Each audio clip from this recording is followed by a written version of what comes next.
Bonjour et bienvenue à ce 42e épisode de Raptor Kiff. Aujourd'hui nous nous retrouvons pour le match opposant les Toronto Raptors aux Philadelphia Sixers et le match se déroule à Philadelphie. J'espère que tout le monde va bien en ce lundi 15 janvier 2018 aux États-Unis. Ça s'intitule le Martin Luther King Day puisque c'est en commémoration de Martin Luther King, un jour férié chez eux.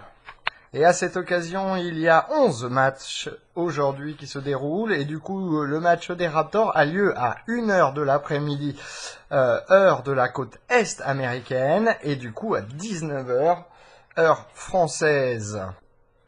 C'est le retour aujourd'hui de Kyle Lowry dans le 5 de départ des Toronto Raptors, accompagné de DeMar DeRozan, OG Anunoby, Serge Ibaka et Jonas Valanciunas. Pour les Toronto Raptors, bien sûr. Pour les Philadelphia Sixers, il s'agit de Ben Simmons, JJ Redick, Robert Covington, Dario Saric et Joel Embiid. À savoir que cette saison, c'est la 4e confrontation entre les deux équipes et que lors des 3 premières, les Raptors l'ont emporté. Mais aussi, il faut savoir que Joel Embiid n'a pas joué dans les 3 premières confrontations. Du coup, ce sera une opposition de style entre deux équipes qui jouent très différemment. Après environ 5 minutes de jeu dans ce premier quart-temps, Philadelphie mène 13-10 avec un Joel Embiid qui tout de suite a essayé d'impacter le match, surtout de montrer qu'il était le plus fort, contre Jonas Valanciunas qui ont échangé quelques paniers en tout début de match, puisque ce sont les deux meilleurs scoreurs pour l'instant pour chacune des équipes. Je précise quand même que Philadelphie n'a pas joué depuis le match à Londres contre Boston qu'ils ont perdu alors qu'ils menaient de 22 points dans la première mi-temps et qu'ils ont perdu de 11 points. C'est pour vous dire s'il y a eu un sacré turnaround dans ce match à Londres. D'ailleurs, vous pouvez le retrouver dans le dernier épisode, je crois que c'était l'épisode 16 de la ronde NBA. Il reste 4 minutes dans ce premier quart-temps et Philadelphie mène 20-18, mais le match s'équilibre correctement, la défense est bien mieux en place du côté des Raptors qui ont mis 4-5 minutes à essayer d'être un peu plus cohésifs et on l'entend en fait, on peut les entendre parler beaucoup plus. Se prévenir quand il y a quelqu'un qui coupe les lignes, etc. Et c'est franchement beaucoup plus agréable à regarder ce qui est en train de se passer maintenant. Il y a beaucoup de dunks pour l'instant dans ce match. Je crois qu'on doit être rendu à 3 dunks de la part déjà de Valanciunas, un dunk de la part de Serge Ibaka et de l'autre côté, il doit y en avoir aussi 2 ou peut-être 4 ou 5, puisqu'il y en a eu, je crois, 2 ou 3 de la part de Ben Simmons, 1 ou 2 de la part de Joel Embiid. Et donc ça montre bien à quel point tout le monde est en train, enfin les deux équipes sont en train de verrouiller les tirs à 3 points. Il y en a quand même un qui a été réussi par Joel Embiid, je crois que c'est Joel Embiid, ou peut-être Robert Covington. Et du coup... on a un match qui risque d'être assez haut en score si cela continue ainsi. Il reste 2 minutes 11 dans le premier quart-temps et Philadelphie mène dorénavant 27-21. Quelques approximations de la part de l'offense, enfin du système offensif des Raptors et ce qui donne 3 turnovers consécutifs et des opportunités d'aller marquer en transition assez facilement pour Philadelphie.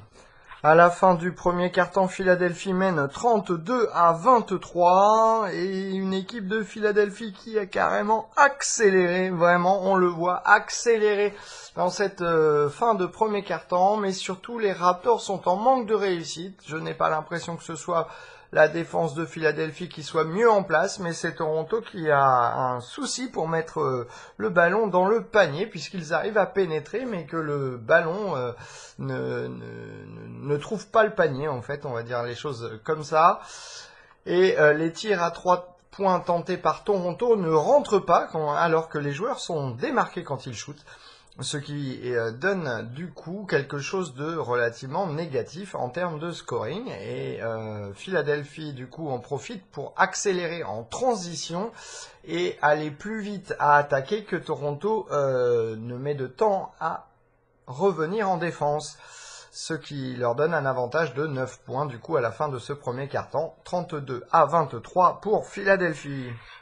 La différence dans ce premier carton s'est faite tout de même sur les 3 points, 2 marqués par les Sixers, et sur les lancers francs, puisqu'ils sont allés 6 fois au lancer franc et en ont marqué 4, ce qui donne une différence de 9 points, littéralement, puisque les Raptors n'ont marqué aucun 3 points et ont marqué un seul lancer franc, d'ailleurs, de Mar de Rosan, qui a été à 1 sur 2 au lancer franc.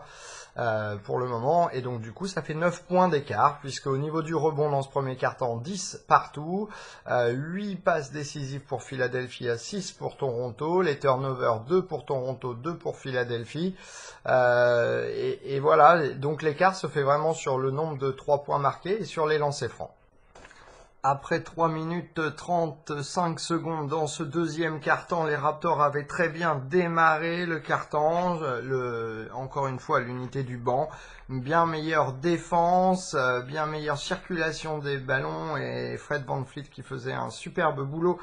Mais un peu trop de fautes en défense, ce qui permet soit de redonner la balle à Philadelphie, soit de tenter des lancers francs. Et puis un manque de réussite quand même de la part des Raptors qui pour l'instant je crois sont à 43% seulement de réussite au tir. Du coup Philadelphie mène 39 dorénavant à 29. Il reste 2 minutes 40 dans le deuxième quart-temps. Et Philadelphie mène 53-41 et Toronto ne semble pas aimer jouer aussitôt dans la journée, c'est clair. Ils n'ont très mal entamé du coup, je peux même pas dire très mal entamé ce match parce que ce n'est pas le cas puisque dans le premier quart-temps ils n'avaient pas du tout très mal entamé, c'est juste qu'ils ont mal fini le premier quart-temps, un deuxième quart-temps qui pour l'instant est relativement catastrophique. Même si du coup ils font jeu égal dans le deuxième quart-temps avec Philadelphie, puisque Philadelphie n'a marqué que 2 points de plus que Toronto pour l'instant dans ce quart-temps. Cela dit, cela ressemble beaucoup à ce qui s'est passé contre Golden State l'autre jour, même si là, on doit bien dire Philadelphie ne mène pas d'autant. C'est-à-dire le cycle en fait auquel les événements se passent, un début de premier quart-temps relativement pas mauvais, une fin de premier quart-temps où l'équipe adverse prend le dessus, et puis un deuxième quart-temps où petit à petit l'équipe adverse met des points. Tout du moins creuse l'écart. Bon, il reste 2 minutes 40 dans ce deuxième quart-temps. Je le rappelle, Philadelphie mène 53-41. Et cela ne sent pas bon du tout, j'avoue. À la mi-temps, Philadelphie mène 59-49. Il menait il y a environ 1 minute 30 de jeu, 59-43. Donc les Raptors sont plutôt bien revenus, il faut dire, c'est Pascal Siakam qui a fait le boulot en défense et en offense. Il a attrapé un rebond à un autre bout, dribblé jusqu'à l'autre bout du terrain super rapidement et été marqué un panier. Puis un très bon rebond, une passe en avant à Bébé qui allait commencer à dribbler jusqu'au bout mais est pris en sandwich par 2 défenseurs. Il arrive à redonner la balle à Demar DeRozan qui marque le dernier panier du carton, du carton et donc de la mi-temps pour ramener les Raptors à 10 points.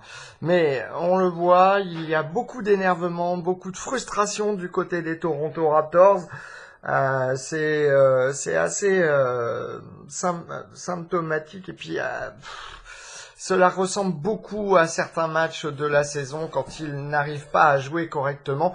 Ils finissent par s'énerver. En tout cas, je ne parle pas bien entendu des petits jeunes, mais de DeRozan, Kyle Lowry, surtout DeRozan là aujourd'hui qui semble très énervé. Personnellement, je ne sais pas pourquoi, mais on sent qu'il y a une vraie frustration de sa part aujourd'hui. ce qui est vraiment dommage et ce qui impacte toute l'équipe, semble-t-il.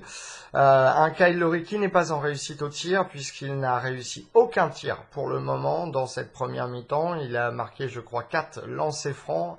Un Serge Ibaka aussi qui n'est pas en réussite.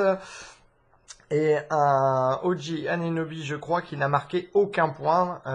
Donc entre Valanciunas, DeRozan et Ibaka, c'est tous les points marqués par la première unité a été marqué par ces 3 joueurs-là. Il y a quelque chose qui ne va pas aujourd'hui et j'espère que le coach à la mi-temps saura les faire réagir et remettre en place ce qu'il faut, surtout en défense, car franchement, Philadelphie arrive à faire des choses que même, comment il s'appelle, Golden State n'arrivait pas à faire samedi, en tout cas en deuxième mi-temps. On s'attendait donc sans doute, peut-être, on s'attendait à trop de choses de la part de l'équipe. Après ce qu'ils avaient réalisé en deuxième mi-temps de Golden State, et puis après leur match forcément contre les Cleveland Cavaliers. Maintenant, on sait qu'à la mi-temps, le coach arrive à remobiliser ses troupes, donc espérons que ce soit le cas. Je vous rappelle également que vous pouvez retrouver tous les podcasts Raptor Kiff ainsi que les podcasts La Ronde NBA sur le site internet mykiff.fr, mykif.fr. Vous pouvez également nous retrouver sur les pages Facebook Kiff, KIF, plus loin, podcast au pluriel, PODCASTS, de YouTube, Facebook, SoundCloud et Twitter. Pour Facebook, rajoutez sport au pluriel et vous trouverez la page directement. Vous pouvez également me contacter sur le mail suivant, contact@mykiff.fr, contact au singulier bien sûr. N'hésitez pas, envoyez-moi toutes vos questions, vos demandes, vos interrogations, vos propositions. Vous avez envie de participer, cela est possible. Après presque 5 minutes de jeu dans ce troisième quart-temps, Philadelphie a pris la mesure des Raptors qui, à mon sens, ne jouent pas en équipe et sont complètement débordés. Philadelphie mène dorénavant 76-57 plus 19 points. Et il semblerait que les Raptors aient perdu leur basket ou alors qu'ils ne soient vraiment pas réveillés en ce match très tôt. Enfin très tôt, il est de bonne heure du coup, puisque le match a démarré à 13h pour eux. Ce qui peut expliquer cela. C'est vrai que les Raptors n'ont jamais été une équipe, en tout cas depuis que je les suis depuis 10 ans, une équipe qui aimait jouer tôt dans l'après-midi. Bon, c'est une explication, pas du tout une excuse, parce que pour moi, je trouve que là, franchement, c'est pas du grand art. Les Raptors ne jouent pas. Ce qui est étonnant, c'est qu'ils ont complètement, entre guillemets, changé un petit peu leur façon de jouer avec le retour de Kyle Lowry. Puisque même avant que Kyle Lowry se blesse, il jouait beaucoup plus par DeMar DeRozan et là il touche très peu la balle entre guillemets, dans le sens où ce n'est pas lui qui dirige l'offense et on avait vu ces derniers temps que quand c'était lui qui dirigeait les manœuvres, l'équipe tournait, enfin le ballon circulait beaucoup mieux, il créait et cela permettait de trouver des joueurs démarqués. Et là, aujourd'hui, il n'y a pas du tout ce genre de choses dans le jeu des Raptors, ce qui pour ma part est étonnant. Alors, je ne peux pas vous dire si cela provient de la défense de Philadelphie, mais j'ai pas l'impression qu'ils le jouent qu'ils essayent de le piégé avec 2 joueurs qui montraient en défense contre lui. Donc c'est pour ça que je suis assez étonné de la façon de faire. Alors, on avait eu le match contre Miami directement à la suite de la blessure de Kyle Lowry, qui avait été un match où les Raptors avaient eu du mal à s'exprimer, et sans doute dû au fait que Kyle Lowry n'était plus là et du coup qu'il manquait un joueur pour créer un peu plus. Mais là, carrément, c'est complètement éteint. Voilà, on va dire, les Raptors sont éteints pour vous dire. On a joué du coup 29 minutes sur 48 dans ce match et les Raptors n'ont marqué que 57 points pour le moment. Alors que Philadelphie est déjà rendu à 76 points. Donc c'est pour vous dire si Philadelphie est en passe de réussir un très bon match et que les Raptors, quant à eux, un très mauvais match. Et après le temps mort, les Raptors ont réagi puisqu'ils viennent d'inscrire 5 points d'affilée. Dorénavant, Philadelphie mène 76-62. Il reste dorénavant 5 minutes 48 dans ce troisième quart-temps et le coach des Sixers appelle un temps mort. Et c'est Pascal Siakam qui a fait le jeu encore une fois et qui permet aux Raptors de réagir un petit peu. Il faudrait qu'il y ait un peu plus de joueurs comme lui pour que cela prenne, que la petite étincelle de vie dans les Raptors prenne. À la fin du troisième quart-temps, Philadelphie mène 93-75 et il n'y a pas vraiment grand-chose à ajouter puisque les Raptors sont dans un trou et que Philadelphie a tendance à les enfoncer dès que les Raptors essayent de remonter. Du coup, voilà, le match en est là. Il y a beaucoup de frustration, énormément de frustration de la part des Raptors. Et puis, je vais mettre ma petite touche. J'ai pas l'habitude de gueuler après les arbitres, mais là, il y a quand même quelque chose de pas trop normal. Alors, est-ce que le commentaire de Demar DeRozan récemment en disant que les arbitres avaient complètement été contre eux a un petit quelque chose à voir avec ça, je ne sais pas, mais ce soir il y a beaucoup d'énervement. Il y a déjà 3 fautes techniques qui ont été sifflées contre les Raptors, une contre Dwayne Casey, une contre DeMar DeRozan et une contre Fred VanVleet, alors qu'une faute avait été commise contre lui. Elle est évidente, elle est claire et nette. Je veux dire, il s'est carrément fait presque éjecté par le défenseur adverse. Aucune faute sifflée, du coup il réagit et hop, il se prend une faute technique. Du coup c'est 3 points assez faciles pour JJ Redick qui tirait les lancers francs. Après 5 minutes et 3 secondes jouées dans ce quatrième quart-temps, les Raptors sont un peu revenus dans le match. Et là, depuis environ 1 minute 30, il y a un flottement. Philadelphie mène toujours 99-88. Et comme je le disais, il y a un flottement dans ce match puisque la défense de Toronto arrive à empêcher Philadelphie de réellement marquer des points. Par contre, ils ont du mal à mettre le ballon dans le panier. C'est vraiment le plus gros souci ce soir pour Toronto, c'est qu'ils n'arrivent pas à mettre le ballon dans le panier. Bon, en même temps, ils ont marqué 88 points, mais à mon sens, quand je vais regarder les stats et quand je vais vous les lire à la fin du match, je pense qu'il va y avoir un certain nombre, enfin que le pourcentage de réussite au shoot va être relativement bas puisque vraiment Toronto loupe des paniers comme là Kyle Lowry qui arrive, qui était quasiment sous le panier et qui lance le ballon et pouf, le ballon retombe devant le cercle et même pas il n'a touché le cercle. Donc j'étais là en train de te dire qu'est-ce qui se passe. Et puis voilà, et là on a aussi une blessure pour Fred VanVleet qui en pénétrant a attaqué et sur l'attaque Joel Embiid lui est retombé dessus et il s'est fait donc une contusion au genou. Donc il ne reviendra pas dans ce match et espérons que cela ne soit pas trop grave pour le reste de la saison. Il reste 5 minutes 47 et depuis le dernier temps mort, les Raptors ont encore accéléré. Il faut dire que Kyle Lowry est en train de faire du Kyle tout craché puisqu'il met la défense et il squappe Avery.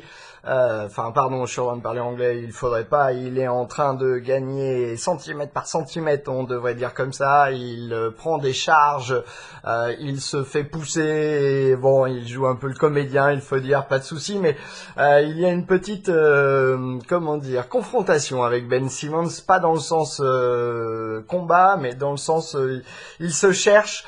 Et pour le moment, c'est à avantage Lowry puisque Simmons vient de faire sa 5e faute d'affilée en poussant Kyle Lowry carrément. Du coup, les Raptors sont revenus à 7 points dans ce match, 99-92 pour Philly et donc il reste 5 minutes 47 dans ce quatrième quart-temps. Il reste 4 minutes 01 dans ce match et le coach des Sixers appelle un nouveau temps mort. JJ Redick et Delon Wright viennent de se cogner les genoux et JJ Redick est parti dans les vestiaires directement. Sans parler à personne, il a directement filé au vestiaire après avoir essayé de marcher et de faire passer la douleur. Le score du coup est de 102 à 96 pour Philadelphie. Les Raptors sont donc revenus à 6 points après avoir été menés jusqu'à 21 points il y a encore 5 minutes. C'est pour dire à quel point ils sont en train de grappiller et surtout de se battre. C'est bien, il fallait réagir et c'est une bonne réaction dans ce quatrième quart-temps. Il reste 4 minutes et seulement 6 points d'écart. Rien n'est joué dans ce match dorénavant. Même s'il faut que les Raptors réussissent un peu plus en offense, ce qui n'est pas le cas pour l'instant. Il faut vraiment qu'ils se battent sur tous les ballons pour arriver à reprendre, comme je le disais, point par point. Et c'est compliqué puisqu'en offense, ils n'arrivent pas à être efficaces et productifs. Et Toronto était revenu après le temps mort à 1.102 à 101 et il a un panier de Simmons qui mène 104 à 101 et du coup sur la dernière action les Sixers arrivent à marquer un 3 points. Du coup le score est remonté à 107 à 101. Il reste 2 minutes 15 à jouer dans ce match. Et comme je le disais, c'est dommage, les Raptors n'arrivent pas à concrétiser, ils n'arrivent pas à passer devant. Il reste 36 secondes et 7 dixièmes dans ce quatrième quart-temps et les Raptors sont revenus à 3 points, 111 à 108. Sur un tir loupé à 3 points de Kyle Lowry, CJ Miles vole, on peut pas dire autrement, il a vraiment volé par-dessus tout le monde dans la raquette pour mettre un putback, c'est-à-dire un bon rebond offensif. Et alors, on avait cru qu'il allait le dunker, mais il a dû l'attraper vraiment du bout des doigts et le ballon a rebondi sur le cercle très haut et est retombé dans le panier, ce qui ramène les Raptors à 3 points avec 36 secondes et 7 dixièmes à jouer dans ce match. Le score est de 111 à 108. Sur l'action suivante, une faute commise par Poeltl sur Embiid et il marque ses 2 lancers francs. Et sur la remise en jeu suivante, Kyle Lowry passe le ballon à DeMar DeRozan qui ne l'attrape pas puisqu'il est volé par un joueur adverse qui a du mal à le contrôler. Kyle Lowry récupère le ballon, essaye de dribbler puis se le fait piquer à son tour. Attaque, oh là là, 1, 2... 3 tentatives à l'intérieur par Philadelphie qui ne rentrent pas. Et puis Embiid, sur une 4e tentative, se fait fauter à son tour et va donc au lancer franc. Le score est de 113 à 108. Il reste 11 secondes et 7 dixièmes. 2 lancers francs à suivre pour Embiid, ce qui pour l'instant avec 4 points d'avance, s'il met ne serait-ce qu'un... conclurait, je pense, le match. Et Embiid a marqué ses 2 lancers francs, ce qui donne un 115 à 108 plus 7 avec 11 secondes et 7 dixièmes restant à jouer. Le coach des Raptors rappelle son dernier temps mort et le match est plié, je pense. On verra le score final, mais je pense que c'est fini. Il faut dire que les Raptors ont réagi beaucoup trop tard dans ce match. Ils se sont mis à jouer la défense seulement dans le 4e quart-temps et je pense que le coach Dwayne Casey ne sera pas du tout content de l'effort fourni par les Raptors tout au long des 3 premiers quart-temps. Et sur le jeu suivant, les Raptors marquent un 3 points par Delon Wright qui ce soir, j'en parlerai dans les statistiques tout à l'heure, a marqué je crois 5 paniers à 3 points, très en forme de ce côté-là ce soir Delon Wright, malgré le fait que jusqu'à temps que Van Fleet soit sorti, il n'ait pas beaucoup joué. Il reste 7 secondes et 1 dixième et le score est de 115 à 111. Et forcément, il fallait qu'il y ait encore plus de drame dans ce match. Kyle Lowry et Ben Simmons ont commencé à s'engueuler. Du coup, les arbitres sont intervenus et les ont tous les deux éjectés du match. Il reste du coup 6 secondes à jouer. Remise en jeu des Raptors. Voilà, le match se termine donc sur le score de 117 à 111 pour Philadelphia. Une nouvelle défaite pour les Raptors, qui du coup perdent 2 matchs d'affilée pour la 3e fois de l'année.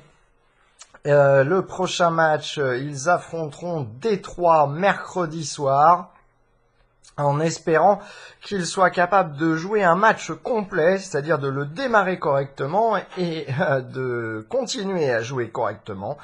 Il est évident que ce qui s'est passé soit contre Golden State, soit ce soir contre Philadelphie, n'est pas du tout l'équipe des Raptors qu'on a l'habitude de voir. Ce n'est pas non plus une anomalie, mais c'est loin d'être le visage réel, l'état d'esprit réel de cette équipe.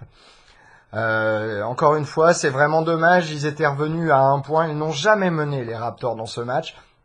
Ils étaient revenus à un point tout à l'heure, à 2 reprises, je crois qu'ils sont revenus à un point, mais ils ont été incapables de concrétiser dans ce match, surtout en cette fin de match, surtout qu'ils arrivaient à beaucoup mieux contrôler l'offense de Philadelphie, malheureusement, comme je disais, incapables de concrétiser. Passons à la feuille de match. OG Anunoby a joué 18 minutes, aucun point, 4 rebonds, une passe décisive, un ballon volé. Il a été à 0 sur 2 au tir, dont 0 sur 1 à 3 points. Beaucoup d'hésitation en jeu d'OG aujourd'hui. Il hésitait, il n'a pas voulu tenter. Par moment, il était démarqué à 3 points. Et il a laissé complètement le défenseur qui lui était attribué, qui n'était pas sur lui, revenir sur lui avant que OG ne puisse faire quoi que ce soit, ce qui a forcément donné de très mauvais résultats et il n'a pas trop tenté de choses. Serge Ibaka, quant à lui, a joué 17 minutes, 10 points, 5 rebonds, 2 passes décisives à 5 sur 13 au tir, dont 0 sur 2 à 3 points. Il n'a quasiment pas joué dans le deuxième mi-temps. Jonas Valanciunas, quant à lui, a joué 13 minutes, 8 points, 5 rebonds, une passe décisive, 4 sur 5 au tir. Par contre, il a commis 5 fautes, ce qui lui a limité son temps sur le terrain. DeMar DeRozan, 35 minutes, 24 points, 1 rebond, 5 passes décisives, 2 ballons volés, 8 sur 18 au tir et 0 sur 4 à 3 points, 8 sur 9 au lancer franc. Kyle Lowry a joué 37 minutes, 13 points, 7 rebonds, 4 passes décisives, 3 ballons volés. Il a été à 3 sur 16 au tir, 1 sur 5 à 3 points, 6 sur 6 au lancer franc. CJ Miles, pour sa part, venu du banc du coup.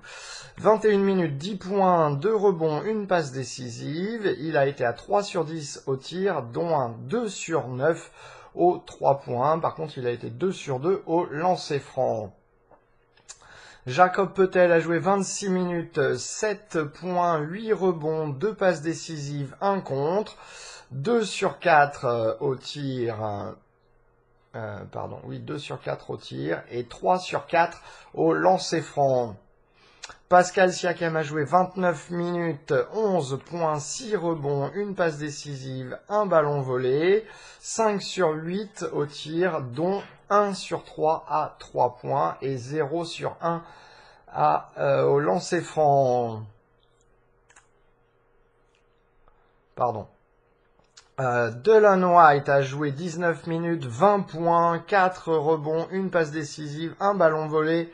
Il a été à 7 sur 11 au tir et un superbe 5 sur 6 à 3 points, 1 sur 2 au lancer franc.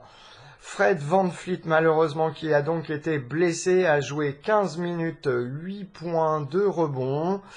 Il a été à 1 sur 8 pourtant au tir, 0 sur 2 à 3 points. Par contre, il a été 6 sur 6 au lancer franc. Enfin, Lucas Noriega a joué 4 minutes, 2 passes décisives et il n'a tenté aucun shoot. Voilà, c'est tout pour les stats individuelles. Passons maintenant du coup aux stats d'équipe. Donc, ils ont marqué 111 points, 44 rebonds, 20 passes décisives, 8 ballons volés, un seul contre et 9 pour Philadelphie. 38 sur 95 au tir, donc 40% tout juste de réussite. 9 sur 32 à 3 points, 28% de réussite. 26 sur 30 au lancer franc. Il y a eu 12 rebonds offensifs pour Toronto. Allez, je vous donne quelques stats tout de même de Philadelphie, puisque Joel Embiid a été un monstre aujourd'hui. Joel Embiid, en 34 minutes, a marqué 34 points, 11 rebonds, 3 passes décisives, 1 contre. Il a été à 11 sur 21 au tir. Par contre, il a tenté 5 paniers à 3 points et n'en a marqué qu'un seul. Un très bon TJ McDowell par ailleurs. Donc les Philadelphia Sixers ont marqué 117 points, 48 rebonds, donc ils ont eu 6 de plus que les Raptors, 22 passes décisives, 8 ballons volés, 9 contre. Ils ont été à 40 sur 81 au tir, ce qui leur donne quasiment 50%, 6 sur 25 à 3 points et 31 sur 38. Donc il y a presque 10 lancers francs de plus pour les Sixers. Bon, voilà, un match qui est surtout, la différence est surtout due au manque de réussite des Raptors au shoot et en fait c'est là que s'est joué vraiment tout le match. Alors en même temps c'est un défaut d'énergie, un défaut mince, comment on appelle ça, de concentration je dirais de la part des Raptors dans tous les 3 premiers quarts-temps de début de match, puisqu'ils ont beaucoup mieux joué dans le 4e quart-temps. Voyons voir si je regarde vite fait. Je vais vous citer les quart-temps par quart-temps, les scores de chaque équipe. Donc dans le premier quart-temps, je vous le rappelle, Philadelphie l'a emporté 32-23. Dans le deuxième quart-temps, c'était plus équilibré, 27-26 pour Philadelphie, tandis que hop, pardon, je sais pas pourquoi. Hop, voilà. Dans le troisième quart-temps, Philadelphie l'a emporté 34-26, alors que dans le quatrième quart-temps, ce sont les Raptors qui l'ont emporté 36-24. C'est vraiment dommage, ils n'ont pas été capables de passer devant dans ce match qui a entièrement été dominé, tout du moins mené par Philadelphie. Il n'y a aucun joueur réellement des Raptors qui a été capable de s'imposer. Je dirais que si Delon White n'avait pas été capable de shooter aussi bien à 3 points, cela aurait été une bérésina pour les Raptors.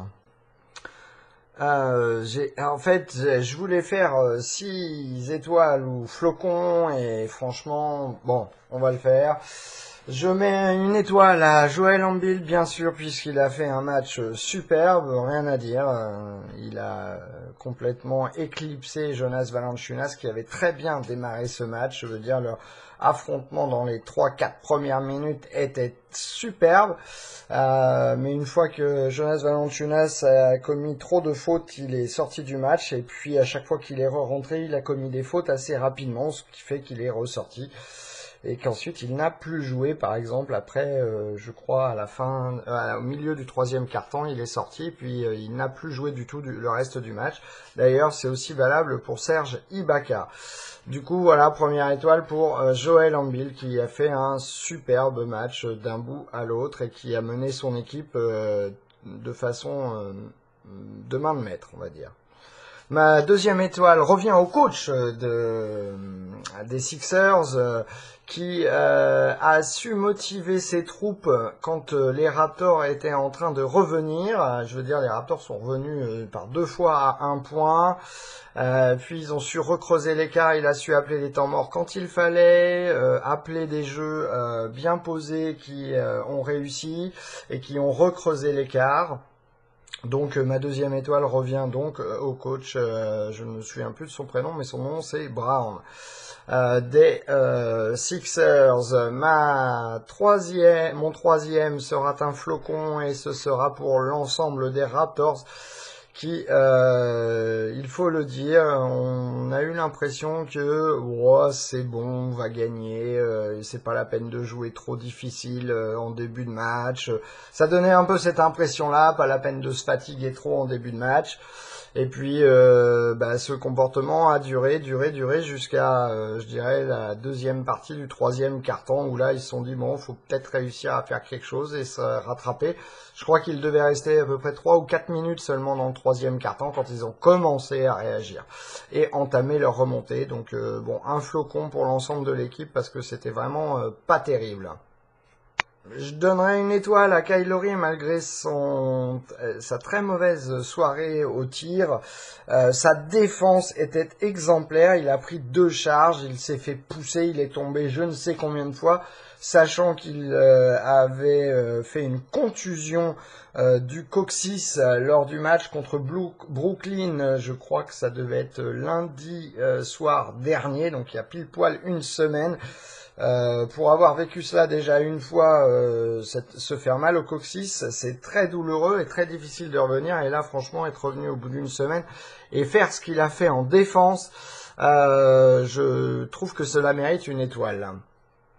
Une autre étoile pour Delon Wright qui a joué un superbe match malgré le fait que le coach ne l'ait pas beaucoup fait jouer dans la première mi-temps ni dans le début de la seconde mi-temps. Il a fallu que Fred VanVleet se fasse mal du coup, enfin tout du moins que Joel Embiid lui fasse mal pour que Delon Wright rentre et fasse un très bon boulot. Il n'a pas arrêté de shooter le 3 points et il a marqué, ce qui laisse espérer de très bonnes choses pour Delon, puisque je trouve que depuis quelques temps, depuis qu'il est revenu sur toute sa blessure, son tir à 3 points est bien plus précis qu'il ne l'était avant, qu'il soit démarqué ou pas d'ailleurs, qu'il soit un catch and shoot ou un débordement de pick and roll, il a très bien shooté à 3 points, comme je le disais, 5 sur 6 je crois.